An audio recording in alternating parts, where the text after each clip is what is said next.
Thank you very much, Chairperson, for that very kind introduction. Ministers and distinguished guests, I'm delighted to have this opportunity to open the pre-summit session on the voice of farmers, fishers, pastoralists and other producers towards the food systems of the future. While all actors in the system have an important role to play, I don't think anyone would disagree when I suggest that these primary producers are fundamental to sustainable food systems and their voices must be heard. It is therefore appropriate that we are focusing this session on their central role in our food systems of the future. We are also going to reflect on how we can make them part of the dialogue and how we should respond to their needs and concerns. In Ireland, farmers, fishers and other producers are at the core not just of our own food system but also our economy and our society, and especially so for our rural and coastal communities. They provide the raw materials that contribute to agriculture and food, remaining the largest indigenous sector in our economy. In the UN Decade of Family Farming, I am glad to be able to tell you that the vast majority of Irish farms are family owned and operated. Their knowledge and guardianship of the land put them in the best position to become the agents of change needed to achieve a more balanced and resilient food system to help deliver the Sustainable Development Goals in an inclusive, collaborative and coherent way.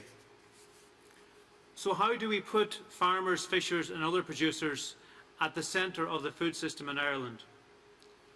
Over the past 20 years, we have developed strategies to guide the development and direction of the agri-food sector as a whole. The process to develop these strategies involves the establishment of stakeholder committees representative of the sector, including primary producers, processors, food and drink operators, researchers, academia, health experts, finance providers and environmentalists, and their deliberations are complemented by extensive public consultations, input from experts and independent environmental assessments. This form of participative policy making has many benefits, including a greater chance of successful implementation because the stakeholders have ownership of the strategies and therefore have a strong interest in seeing it translated into concrete actions on the ground. While the primary producers are clearly a major component of the stakeholder committee and have their opportunity to get their views across, the process also serves to ensure that those same primary producers hear other points of view and other interests.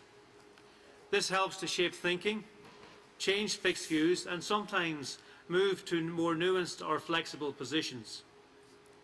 This is crucial in terms of agreeing a shared vision and direction. In this context, I have just announced the latest strategy in development over the last 2 years, which has been agreed by our stakeholders and endorsed by the Irish Government. Food Vision 2030, a world leader in sustainable food systems, charts a transformative pathway for the Irish agri-food sector to 2030.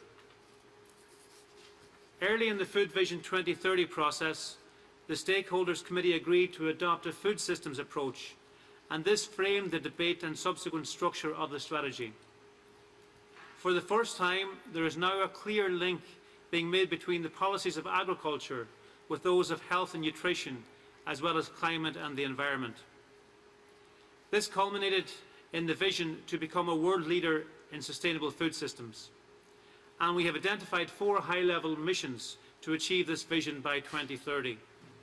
Firstly, a climate-smart and environmentally sustainable agri-food sector. Secondly, viable and resilient primary producers with enhanced well-being. Thirdly, food which is safe, nutritious and appealing, trusted and valued at home and abroad. And fourthly, an innovative, competitive and resilient agri-food sector driven by technology and talent.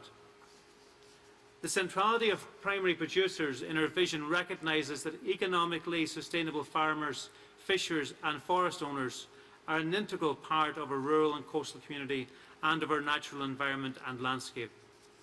It recognises that healthy environments, ecosystems, communities and economies go hand in hand.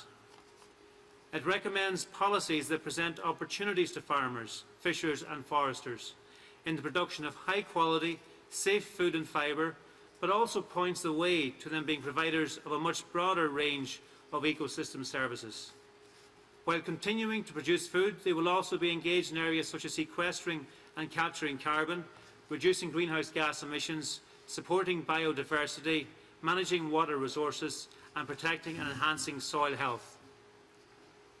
While there were points of difference between primary producers and environmental groups during the development of Food Vision 2030, I am hopeful that the commitments and actions made will enable agricultural and environmental groups to see a commonality of interests and provide a basis to work together in forming and implementing solutions. In conclusion, we must remember that farmers, fishers, pastoralists and other producers are key agents of change in food systems, and their voices must be heard and central in that change process. Ireland doesn't have all the answers for how this change can be delivered. Our approach to developing inclusive participative strategies is just one way in which we can bring them into the system. There are undoubtedly other ways which I am looking forward to hearing about in this session.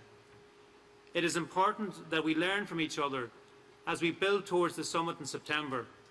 And so I want to thank the organisers of this discussion for affording me the opportunity to open our deliberations. Thank you very much. Thank you very